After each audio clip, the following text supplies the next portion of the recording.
Antonio Medrano, La guerra interior, extraído de la obra La lucha con el dragón. 5. La cabalgadura del héroe solar como ego maduro. Desde otra perspectiva, se puede ver en el caballo del guerrero divino una elocuente y viva representación del ego maduro de que habla Ramakrishna, es decir, el ego sumiso, servicial, dócil a la verdad y a la norma trascendente, disciplinado seguidor del Dharma. El ego que quiere someterse, que está dispuesto a inmolarse y a recorrer la vía que conduce a la liberación de sí mismo, aunque todavía existe como tal ego y no posee la fuerza necesaria para llevar a cabo el gesto liberador definitivo. Si bien no está plenamente depurado y conserva mucho de su naturaleza bestial, horizontal o negativa, el ego en cuestión se muestra obediente a la luz, y sabe ponerse al servicio de la divinidad, con todo su equipamiento, para lanzarse al combate de la vida guiado por la voz del espíritu.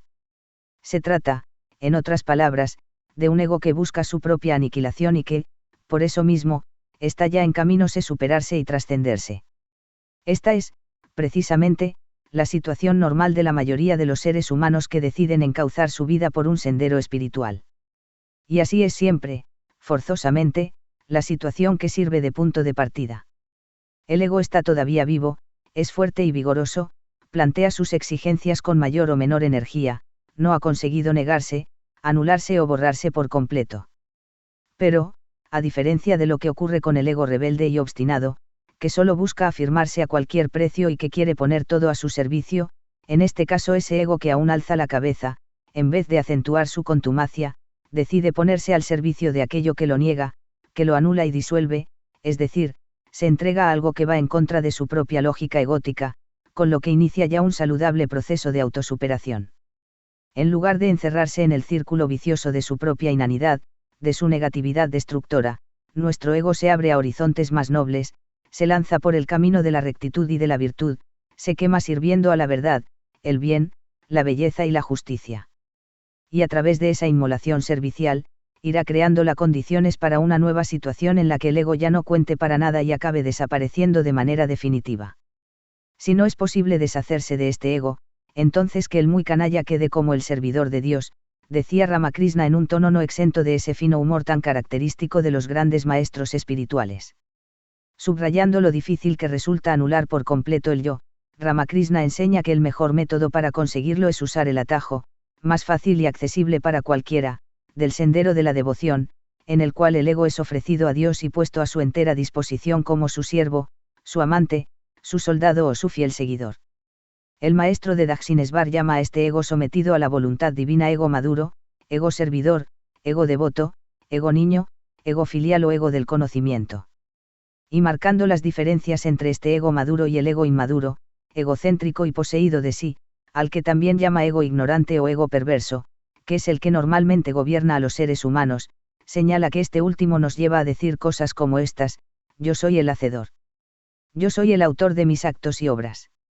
Soy hijo de una buena familia, soy guapo, rico, inteligente, poderoso. ¿Cómo pueden atreverse a desairarme o llevarme la contraria? Por el contrario, el hombre que conserva su ego, pero que lo ha ofrecido a Dios y tiene su mente puesta en él, dice: no yo, no yo. Yo no soy nadie, oh Señor, tú eres el hacedor y yo soy tu servidor, tú eres el amo. Sabe que todo cuanto él personalmente es, cuanto tiene y cuanto hace pertenece a Dios. Abundando en esta misma idea, Ramakrishna aclara en otra ocasión que cuando el ego asume esta función de servicio divino, pierde su connotación dañina, pues deja de ser un ego propiamente dicho, y ya no crea apego alguno. No hay daño en la conciencia del yo que nos hace sentir que somos hijos de Dios o sus servidores. Este ego no es en realidad un verdadero ego. Y compara a dicho ego servicial, distinto de los egos que atormentan y pierden a los seres humanos, con la sílaba sagrada Om, que es distinta del resto de los sonidos.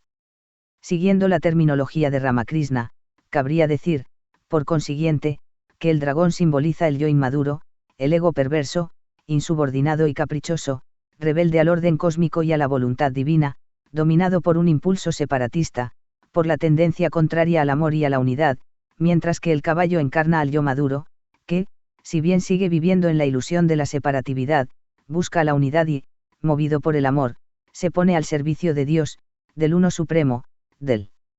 Espíritu y de la verdad absoluta, con lo que se irá aproximando a la meta de la aniquilación del ego.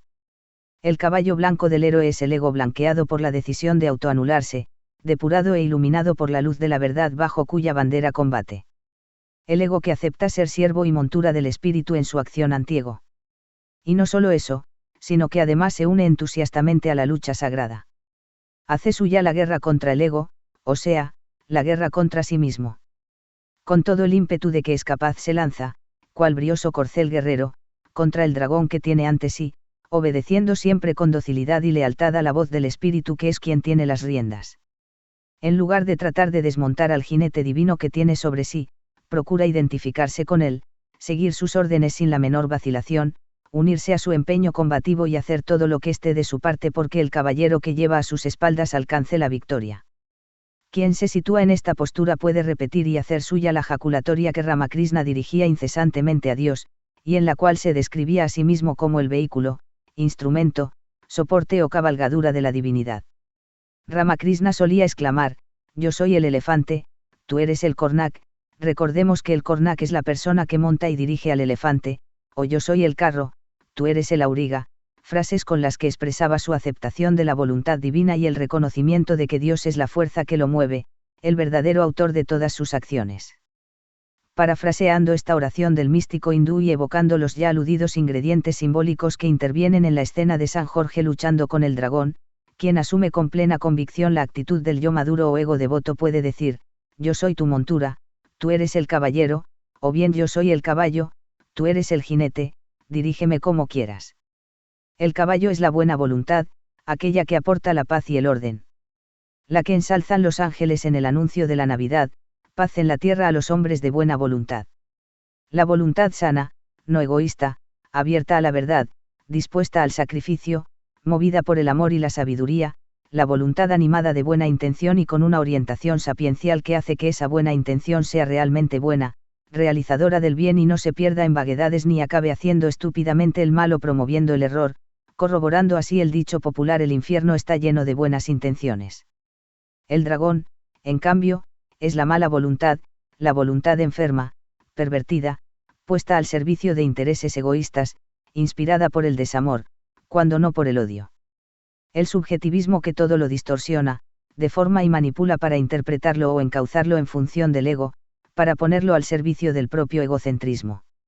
La actitud arbitraria que se escuda en la demagogia, que se vale de subterfugios y malas artes mentales para salirse con la suya, aunque a veces se disfrace de una apariencia de buena intención, siendo en realidad mala intención, intención errónea y equivocada, por la falta de luz que la ilumine y oriente, así como por el exceso de amor propio, propio juicio o propia voluntad. Dos bestias de significado bien distinto se hallan, pues, frente a frente en el cuadro de la lucha con el dragón. De un lado, una bestia clara, bella, mansa, amistosa, sumisa y bien domada, atenta a la voz del jinete, servidora de lo humano, es el cuerpo que se subordina al espíritu o el ego maduro que acepta su posición subalterna y se ofrece como montura para la guerra santa. De otro lado, frente a ella, tenemos una bestia oscura, fea, horripilante, iracunda, furiosa, rebelde, monstruosa, hostil a lo humano, es el ego dragón que se opone con furia a todo lo que intente derribar su poder o someterle, el yo que va a su aire, que hace y deshace a su antojo, que no está dispuesto a someterse a nada ni a nadie, que no se atiene a norma alguna de carácter objetivo ni obedece a ningún criterio superior, trascendente.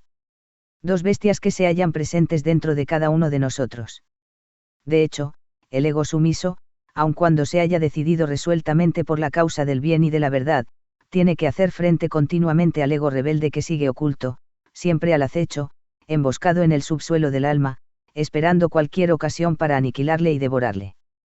Todos estos significados simbólicos del caballo se ven acentuados en aquellos casos en que este último aparece dotado de alas, como ocurre por ejemplo con Pegaso, el célebre caballo volador montado por Belorofonte, el vencedor de la quimera. No puede dejar de mencionarse el detalle altamente significativo de que Pegaso es también el portador del rayo de Zeus y que es Atenea quien enseña a encontrarlo y domarlo.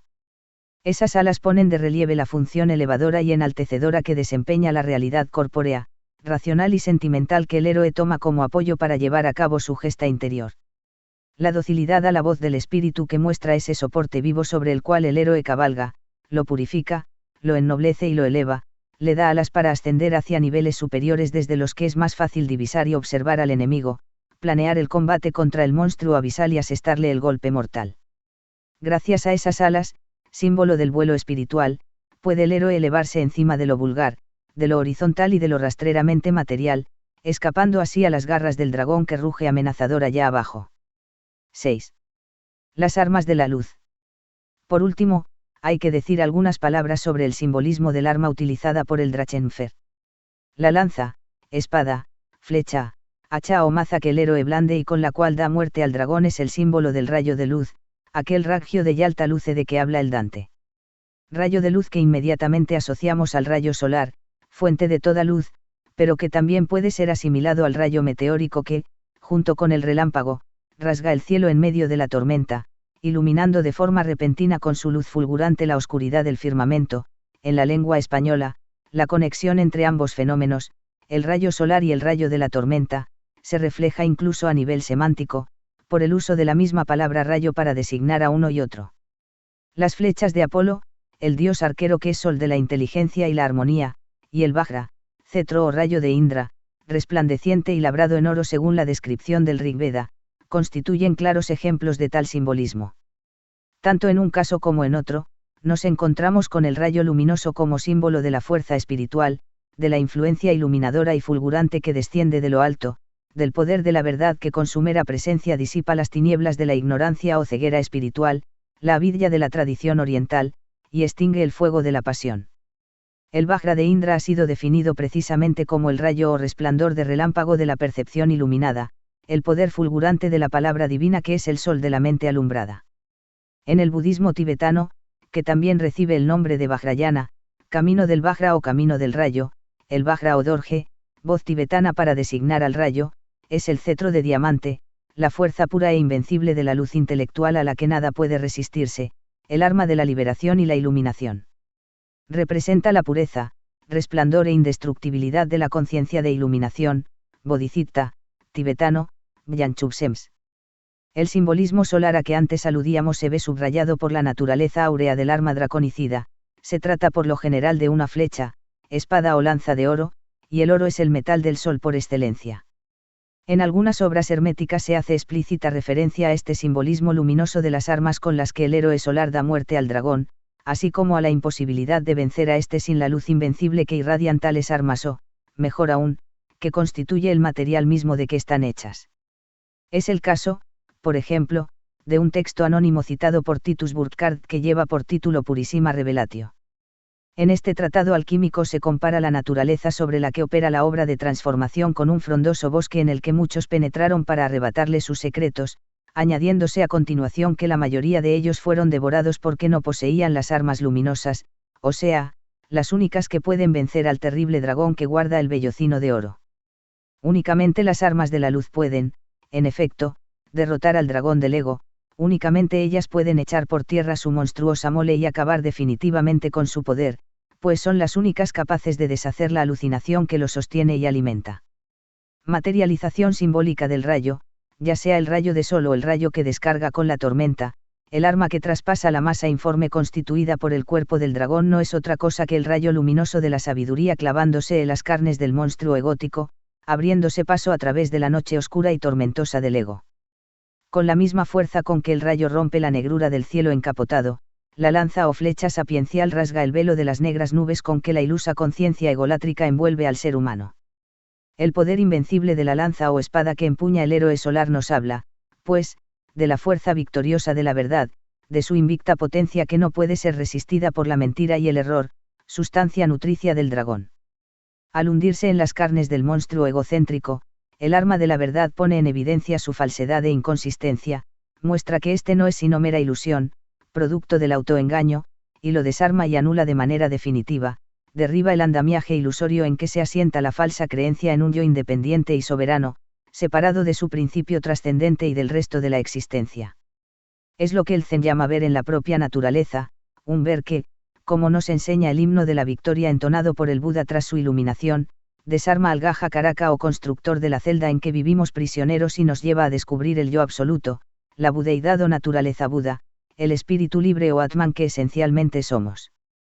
Muy certeramente, David Frobley interpreta la acción de Indra al atravesar a Britra con su Vajra como el arquetipo del ver dentro de nosotros, se invitinus, por medio del cual nos convertimos en todo lo que vemos y en el vidente de todo, tseer grados Fahrenheit al, es decir, la vía a través de la cual triunfa en nosotros el hombre espiritual que es el sol del mundo y llegamos al knowledge grados Fahrenheit es el conocimiento del sí mismo.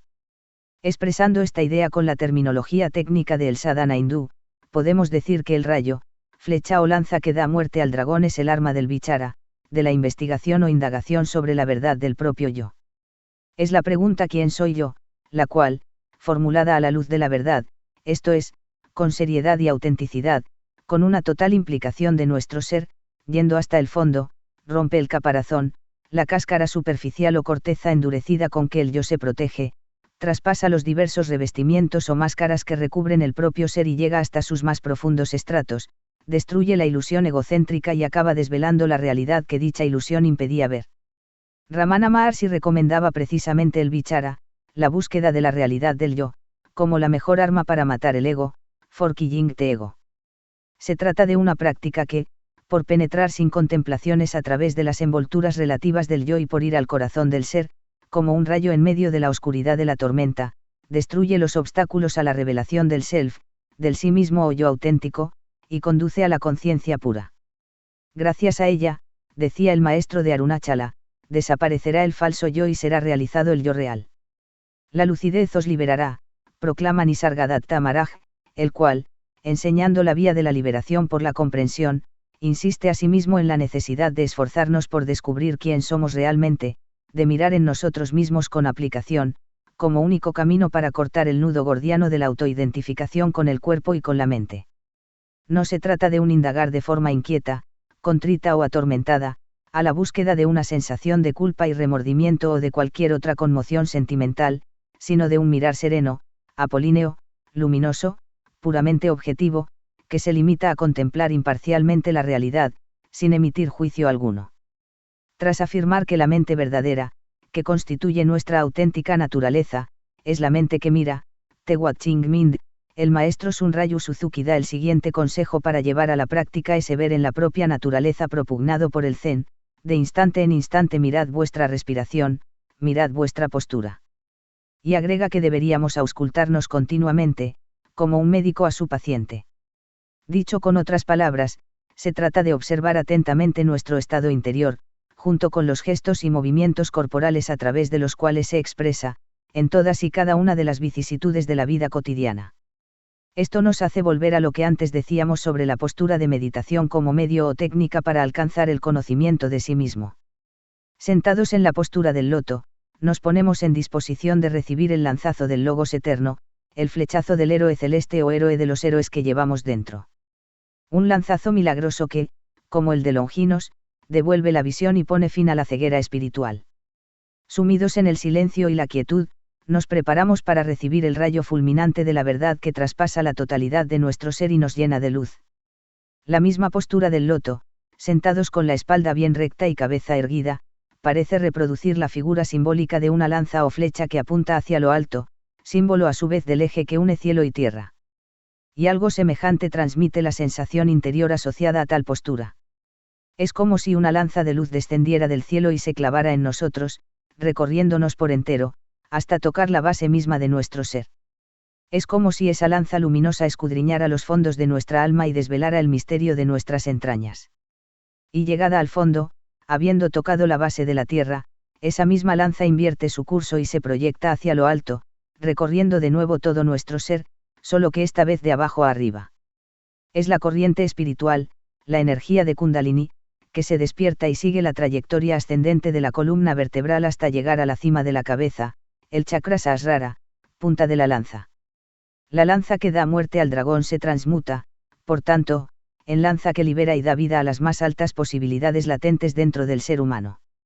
La flecha que apunta hacia abajo, hacia lo material y terreno para penetrar en los niveles inferiores de la horizontalidad, esos niveles en que se mueve la vida dracontina del ego, se transforma en la flecha de la vocación ascendente que apunta hacia las alturas celestes.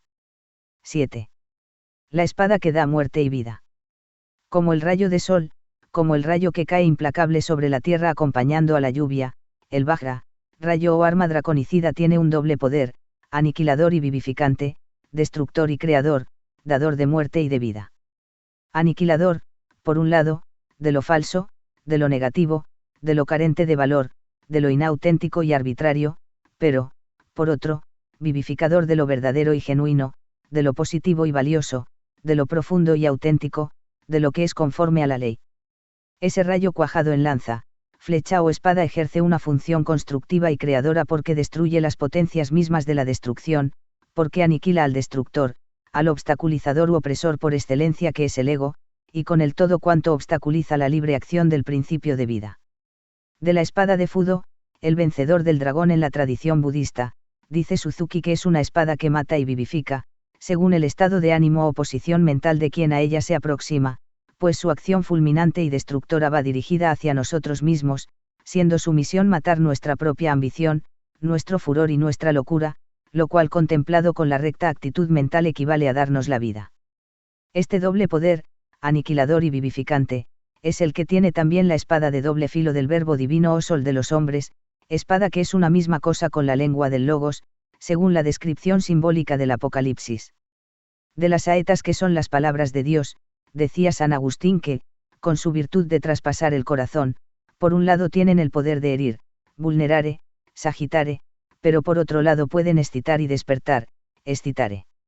Y ya que hablamos del arma para conducir el combate contra el dragón del ego, no estará de más dirigir la mirada a la filosofía de las artes marciales y más concretamente a aquellas dos artes en las que se emplea un arma, como son el kendo y el kyudo, la esgrima y la arquería japonesas, que tienen como medio instrumental la espada y el arco y flechas respectivamente, dos armas que, por cierto, juegan un papel capital en el mito de la lucha con el dragón. Es curioso observar con qué meridiana lucidez se haya recogido y expuesto en esas milenarias disciplinas guerreras el entramado de ideas que hasta ahora hemos venido analizando. Especialmente instructivas son las páginas que sobre este tema ha escrito Rei Bunyuki, experto en el arte del kendo, la vía de la espada. Comentando las enseñanzas del maestro Takuan, Rei Bunyuki subraya que la espada verdadera y milagrosa tiene la doble capacidad de dar la vida y de quitarla. Y ello, en virtud de su fuerza integradora y purificadora, como arma que está al servicio de la verdad y la unidad. Tiene ciertamente el poder de matar, pero también puede despertar la vida. Es capaz de dar la muerte, ciertamente, porque puede acabar con cualquier enemigo exterior, pero también, y sobre todo, porque acaba con el propio enemigo interior, es decir, porque mata al ego. Pone fin a la vida del pequeño yo, el yo atado e interesado, que vive en la parcialidad y el enfrentamiento y que, por eso mismo, está siempre a la defensiva, ese yo que solo sabe defender su postura o posición, stand, y que ve al prójimo como un objeto, Gegenstand, que está frente a él, ya sea para atacarle, como rival y enemigo, o para aprovecharse de él, para recabar su ayuda y ponerle de su parte, como socio y aliado. Pero la espada tiene también un poder vivificante, puntualiza el diestro esgrimista nipón, porque nos permite descubrir y conquistar la gran vida, la vida auténtica y plena, la vida tensa del espíritu, aquella en que el hombre abandona su pequeño yo para fundirse con el gran yo y morir en la gran justicia. La verdadera imagen de la vida, afirma Rei Bunyuki, solo surge allí donde el yo personal es superado y aparece finalmente el yo verdadero. Este sentido de la espada queda truncado cuando el individuo que la maneja se haya aprisionado por el yo, entonces la espada no puede ya despertar la vida. Esgrimida por tal sujeto, incapaz de liberarse de la mente egótica discriminante y dualista, la espada pierde su más alta función y se convierte en todo lo contrario de lo que debiera ser, en sus manos será exclusivamente un arma de muerte, un instrumento de la violencia cuyo uso puede resultar nefasto tanto para el mismo individuo que la maneja como para cualquiera que pase a su lado. Para extraer de la espada toda su fuerza positiva, hay que superar la mentalidad diseccionadora que todo lo ve en términos de yo y no yo. Solo entonces desplegará su doble potencia. Como dice Takuan, hay que tener siempre a la vista lo uno, donde cielo y tierra no están separados y donde el indio, yin, y el ryo, yang, todavía no acusan su presencia. Es ahí, en la unidad indivisa, anterior a la división sujeto-objeto, donde se encuentra el secreto del arte de la esgrima, que es el secreto del renacimiento interior. La verdadera esencia de la espada, comenta Rei Bunyuki, se revela únicamente con el descubrimiento del yo auténtico y verdadero, el cual vence, destierra y aniquila a cualquier tipo de yo personal. Entonces, una vez que ha sido por completo aniquilado el yo meramente individual, desaparece de por sí el enemigo exterior. Ya no hay enemigo posible, y el hombre se sitúa en la victoria pura y suprema. Casi en los mismos términos se expresa Kenran Umeji, maestro del kendo, para el cual la maestría en el arte del tiro con arco, lo que es tanto como decir la maestría en la vida, consiste en la muerte del ego, el morir por completo del yo. Un morir que es al mismo tiempo renacer. Explicando el significado de semejante morir del yo, Umeji aclara que se trata de la muerte del yo que está aprisionado en la oposición a lo absoluto y lo relativo. Es aquella muerte que nos sitúa en la libertad de vida y muerte, que nos eleva por encima de vida y muerte, llevándonos así a descubrir nuestro verdadero corazón, nuestro auténtico ser, y a disolvernos en aquella vida que está más allá de vida y muerte. Tras semejante muerte, el hombre renace en el Tao, que es la gran verdad, la gran pureza y la gran justicia. El arma que da la muerte y la vida, muerte para el ego o pequeño yo, vida para el espíritu o gran yo, es el arma de la sabiduría y el amor. El arma del amor divino, que es al mismo tiempo sabiduría, una sabiduría que es amor y un amor que es sabiduría, una sabiduría cálida que envuelve amorosamente todo y un amor lúcido que todo lo penetra iluminándolo y que no deja nada fuera de su abrazo transformador. 8. La pesca prodigiosa y el arpón de la pura objetividad. A propósito de ese ver en la propia naturaleza, ese mirar con lucidez dentro de uno mismo al que antes aludíamos, es oportuno señalar que la visión, la mirada o el acto de ver, al igual que la lucidez y la claridad que han de acompañarlos, son inseparables de la luz y van ligadas, por tanto, al simbolismo del rayo solar, que es precisamente lo que simbolizan el vajra, la espada, la flecha o la lanza. El ver dentro de uno mismo viene a ser como la acción de Horus sumergiendo su lanza o arpón en las aguas tenebrosas en busca de la Apophis que en ella se oculta, o como el acto de Thor al arrojar, cual sonda que llega hasta el fondo del mar de la conciencia y del subconsciente, su hilo de pesca, una vez más, el simbolismo del rayo luminoso, la luz como hilo sutil que penetra y enhebra la realidad. Pocas imágenes hay tan certeras y elocuentes como este deportivo, desinteresado, heroico, gnóstico gesto del Hércules germánico, dejando que se hunda en las procelosas aguas marinas el sedal con el anzuelo que ha de localizar y atrapar al monstruo de las profundidades, para mirar después cara a cara a la serpiente que aflora furiosa desde los abismos y golpear su cabeza con el poder de su martillo relampagueante, forjador de la tormenta, tormenta que no es otra cosa que la conmoción que tiene lugar en el propio ser a consecuencia de gesto tan decisivo. Ese golpe que el Thor pescador asesta a la serpiente dragón con su poderosa arma, que es como un machado uránico, a la vez maza implacable y hacha de doble filo, simboliza el golpe que hemos de propinar al yo egocéntrico una vez que hayamos conseguido salga a la superficie desde los fondos abisales del alma. La invencible y luminosa hacha con que nos ha dotado la providencia debe servirnos no solo para decapitar al ego rebelde, en cuanto haya caído en nuestras redes, sino también para abrir nuestras carnes, de tal modo que en ellas penetre el aire renovador del espíritu. Existe una llamativa coincidencia entre la acción del dios germánico del rayo haciendo morder el anzuelo a la serpiente de Migard y la del Yahvé hebreo pescando con anzuelo al leviatán, para después atravesar su cabeza con el arpón, a la que ya nos hemos referido en capítulos anteriores, Job 40, 20-26. Mayor aún, si cabe, es la coincidencia que esa imagen de Thor sacando al monstruo de las aguas, sobre todo en la interpretación microcósmica, interior y psicológico-espiritual,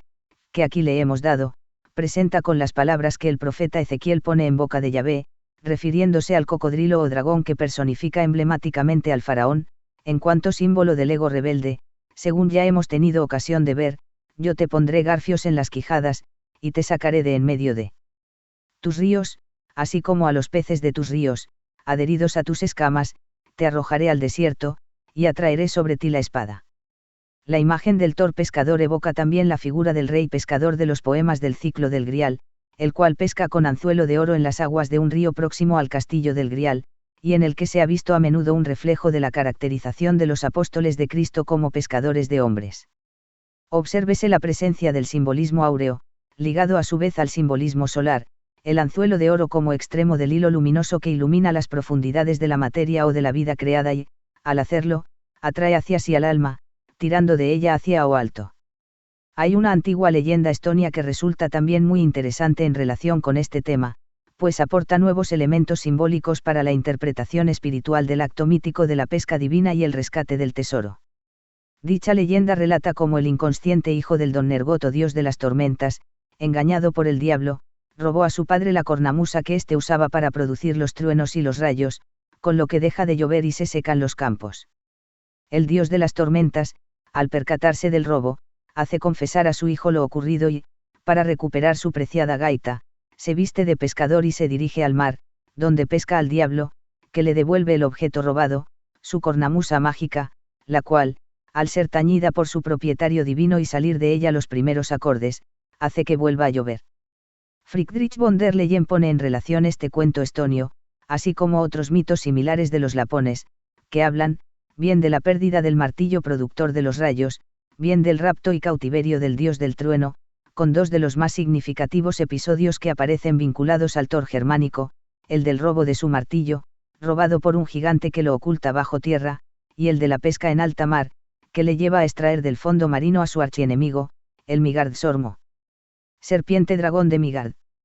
En todos estos mitos, comenta von der Leyen, encontramos el mismo esquema básico, un largo periodo de sequía, seguido de lluvias y tormentas al ser liberado el dios o recuperado el instrumento o arma que domina las nubes y, con ellas, las aguas celestes.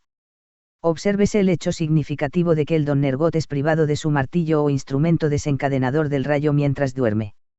Dato que se une al motivo no menos significativo del ocultamiento en los fondos marinos o en las profundidades de la tierra, o sea, allí donde no llega la luz del sol.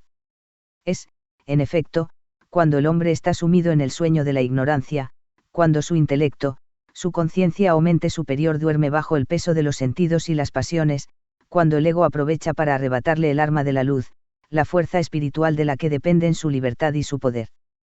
Y es en las profundidades del inconsciente, en ese fondo impenetrable, informe y tenebroso, acuático o telúrico, donde se oculta el ego y donde oculta también el producto de su rapiña. Es de ahí de donde habrá de sacarle el anzuelo luminoso del héroe solar que es nuestro guía interior.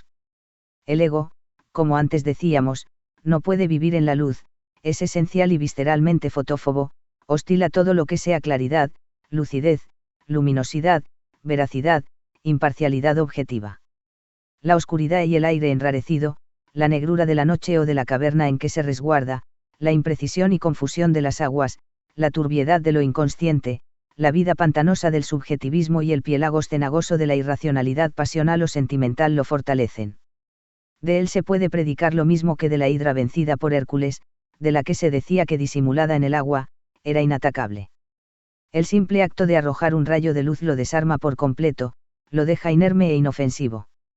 Por eso, no hay mejor arma para derrotarle que la persistente y tenaz formulación de ese interrogante ¿quién eres tú? ¿O quién soy yo? Que es en sí mismo un poderoso dardo luminoso lanzado al tenebroso abismo que le sirve de refugio y reducto inexpugnable. Como ocurre con un ladrón o una cucaracha cuando, moviéndose al abrigo de la oscuridad de la noche, se ven sorprendidos por un resplandor repentino que penetre en la habitación que saquean, lo que les lleva a buscar precipitadamente la huida, el ego ve desmoronarse su poder, huye y se repliega acobardado, al caer sobre él la irresistible luz del día, la insobornable fuerza de la verdad. Basta con asumir esa postura de lúcida objetividad que implica el bichara para encaminarse por el sendero de la victoria y lograr vencer al dragón del ego.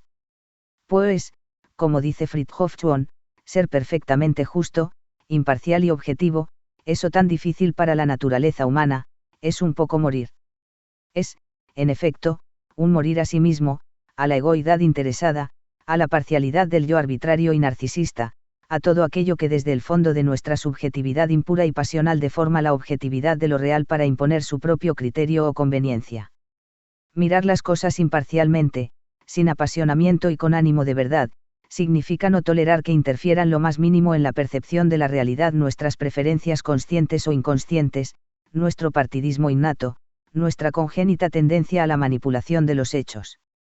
En suma, eliminar todos los mecanismos, argucias y subterfugios que crea el ego para manejarnos y manejar la realidad a su antojo, lo que es tanto como decir, matar la egoidad en su misma raíz. Vivir con imparcialidad y objetividad, afirma Shunryu Suzuki, significa morir como pequeño ser un momento tras otro. Es vaciarnos y olvidarnos en medio de las experiencias de la vida, detener y diluir nuestra pequeña mente, condicionada y limitada, para abrirnos a la mente plena, es decir, para realizar la gran mente o mente de Buda que está siempre con nosotros, pues es nuestra naturaleza verdadera. Significa contemplar las cosas con una mente tan insobornablemente objetiva, tan ecuánime y desapasionada, que es no mente, mente anterior al pensar, before thinking mind, o mente que no se mueve, not moving mind, como dice el maestro zen coreano Seun San. Estamos llamados a ser pescadores de nosotros mismos. Pescadores en las aguas revueltas en que se cobija el ego y que él mismo enturbia intencionadamente. Como el bravo y fuerte Thor, tenemos que aventurarnos en alta mar para pescar la verdad que mora dentro de nosotros mismos, ansiosa de morder el anzuelo para salir a flote y alumbrar nuestra vida. Lanzando al fondo el sedal de oro de la mente, hemos de estar dispuestos a descargar nuestra maza o hacha sobre la cabeza del monstruo que, emergiendo de las profundidades, intentará suplantarla. Decidirse resueltamente por la verdad, sometiendo a sus dictámenes la totalidad de nuestra vida y dejando que su luz penetre hasta los últimos entresijos de nuestra conciencia, es empuñar el contundente y radiante Mjolnir, martillo de Thor, hender con el Vajra de Indra, rey del cosmos, la montaña del propio ser junto con la cabeza del dragón Vritra que la rodea y aprisiona.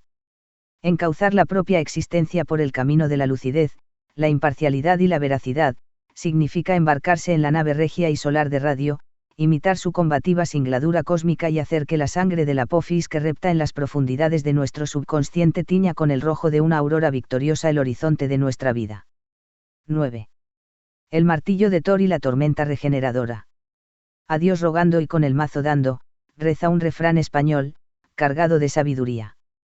Ese mazo con el que hay que dar o golpear, es el martillo de Thor, demoledor de obstáculos, golpeador de gigantes, iluminador y aclarador, abridor de cauces para la luz y la vida. El mazo o martillo del esfuerzo lúcido que machaca y aplana al rebelde ego, hasta hacerlo receptivo a la influencia de lo alto. La maza que tritura la dura cabeza de nuestro ego para que se abra y en ella entre la luz. Tenemos que golpear nuestra propia individualidad con ese mazo potente, pero al mismo tiempo rogando a Dios para que su gracia se haga presente en tan contundente arma, y así el golpear se haga más luminoso, más efectivo. Para vencer en el gran combate necesitamos de la inspiración que viene de lo alto, ese aliento iluminador que el cielo insufla dentro de nuestra inteligencia, pero esta inspiración solo vendrá si va precedida y acompañada por un duro esfuerzo. Como siempre ocurre en la vida, no hay inspiración sin golpear insistentemente el yunque de nuestra tarea. Para estar realmente inspirado en lo que hago, tengo que abrirme a la acción del cielo, lo que se expresa en el rogar a Dios, pero de nada serviría esto si no he forjado previamente con los golpes continuados de mi martillo, aplanándola y allanando bien su fondo, la copa o crátera de mi ser en la que se ha de recoger el influjo de tal acción celeste. Con el martillo sagrado en forma de tonelada, la tonelada del trueno, la tonelada de Thor y de Tiago Santiago, la tonelada de la cruz Tau, podré conseguir transmutar las dificultades y contratiempos en medios de purificación, en oportunidades para mi ennoblecimiento y elevación espiritual. Usándolo con destreza lograré pulirme, cincelarme y construirme, hasta que mi persona semeje a la Irminsule, la columna cósmica de la primitiva tradición germánica, emblema del Yggdrasil, el árbol universal, árbol de la vida y del destino, árbol del sol y de la victoria, el cual, creciendo en forma de tonelada hoy estilizada, abre su copa de doble rama, como si fueran dos brazos abiertos en ofrenda o adoración, cual recipiente o cáliz dispuesto a recoger las bendiciones que vienen de lo alto. Martilleando sin cesar, actuando como herreros a lo divino, fraguemos con el metal fundido que somos nosotros mismos una gran campana que lleve grabado el signo del trueno y que resuene con voz potente cual eco del cielo. Una campana cuyo tañido se oiga en los 4 puntos cardinales y que toque a rebato convocando al combate en pro o en servicio de la luz.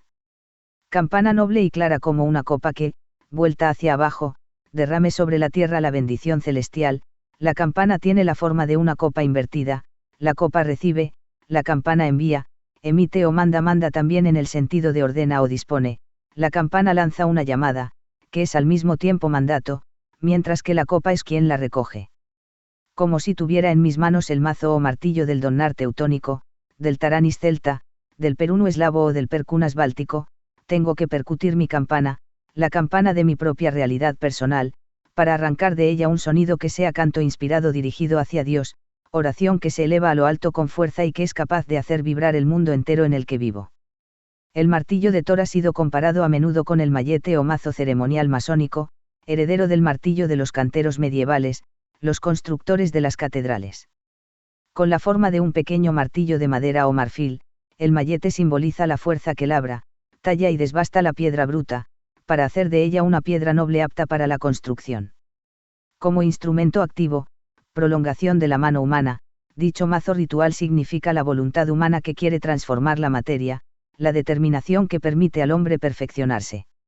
Su misión consiste en doblegar la soberbia del ego, ablandar su dureza y suprimir sus rugosidades y aristas. Con su acción machacante, este martillo constructor, que en inglés recibe los nombres de mayet, maul y gabel, nos enseña a eliminar todas las excrecencias y alisar y suavizar las superficies, a corregir las irregularidades y rebajar al hombre a su nivel adecuado. El mayete guarda, a su vez, una gran semejanza, tanto por el nombre como por la función que realiza, con el mayo utilizado antiguamente en la agricultura para desgranar a golpes la mies, de tal modo que de ella salga el grano. Significación que va en la misma línea de la anterior, en cuanto referido al cultivo y construcción del hombre.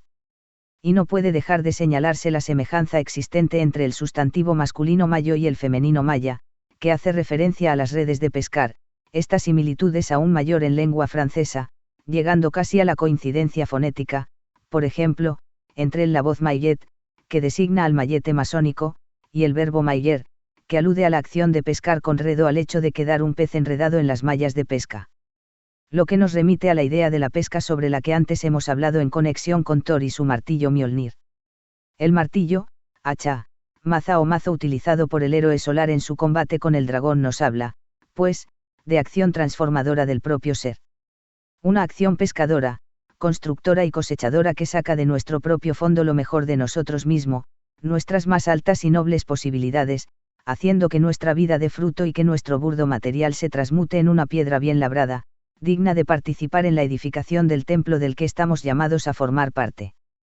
Al hacer estas reflexiones, vienen a la memoria aquellos recios versos de Klopstock, que sirvieron a Mahler para dar cima a su sinfonía número 2, Auferstehung, Resurrección, coronada como grandiosa obra coral, siguiendo el modelo de la novena de Beethoven, y que en ella van acompañados por el estallido majestuoso y triunfal de las trompetas, los timbales, el órgano y las campanas. Resucitarás, corazón mío, resucitarás en un instante, lo mucho que has luchado, eso mismo a Dios te llevará.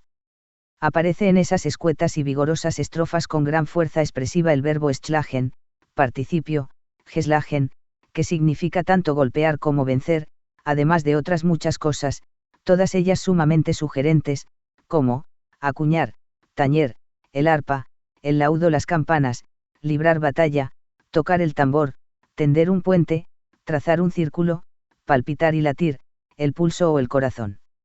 La frase citada, que suele traducirse como lo que has sufrido o soportado, quiere decir literalmente lo que has vencido o superado golpeando duramente, con tesón y firmeza.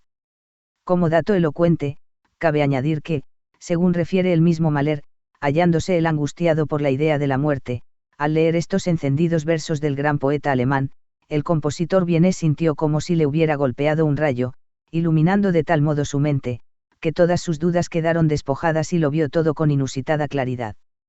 Puesto que hemos aludido al poder iluminador y liberador del martillo de Thor, no podemos menos de recordar lo que Karlshausen dice acerca del martillo de la Lichtkraft o fuerza de la luz como arma del combate que ha de convertir al Lichtlose Mensch, ser humano opaco y sin luz, en un ser luminoso, penetrado por la luz, vom Licht durchdrungen.